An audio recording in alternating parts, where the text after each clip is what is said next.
it's just the significance of this event being held today in South Africa for the next 3 days.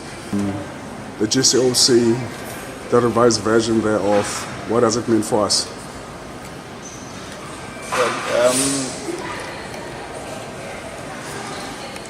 You'll remember that there's a time where piracy was almost the most topical subject in the world. And it would be, particularly because it affected international waters which transit South African waters.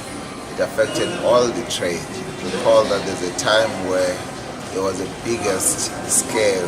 If any of your ships were arrested or were captured by pirates, then that was almost an untenable situation for your economies.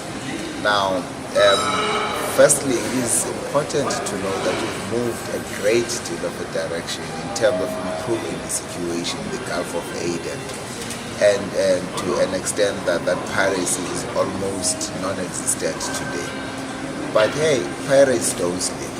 If they were there, they will come back again. So it helps us then to continue to see how best do we ensure that the situation never comes back again.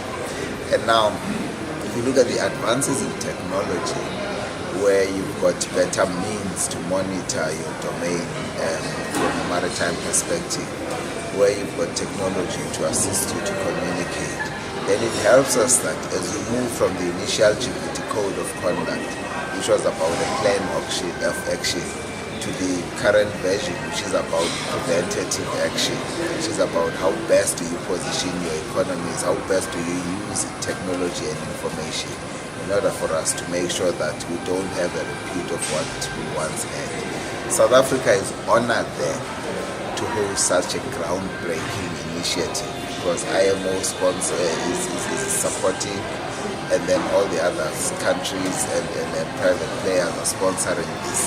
Now, all the decisions that will come out here will point to that plan of action of preventing what was once the biggest scare of our economies and the economies of the world. Obviously, with the extension of the crimes that are looked at in terms of safety of shipping, not only is illegal fishing one of things, but South Africa happens to host the only fish force in the African continent, as sponsored by Norway, resident at the Nelson Mandela University. That is correct. See, it is going to be the completeness of the entire initiatives that's going to deliver us into a much safer maritime domain. We've got, as I was saying, this is about the technology, the use of technology for purposes of gathering information, for purposes of communicating. But remember, you've still got a need to physically intervene. So there is a need for physical intervention. You've still got a need for legal frameworks. If you arrest somebody, you need to prosecute them in terms of some frameworks. Now, these are transnational crimes. So the Nelson Mandela University is helping us to think better as South Africa and as a region as to how best to structure those elements relating to legal frameworks, relating to how best to position our fight against all these crimes. Now, from a sustainability point of view as a country, yes, the extension talks to illegal fishing. There's an extent it talks to stealing of oil, all these narcotics and drugs transiting. All these crimes affect our economy, so it helps us to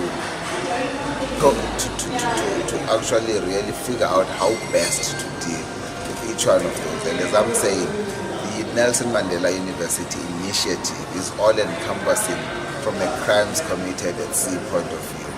And of course, the bulk of it for now is on fishing, but it is our hope that we'll extend it to other areas, to other crimes that there are.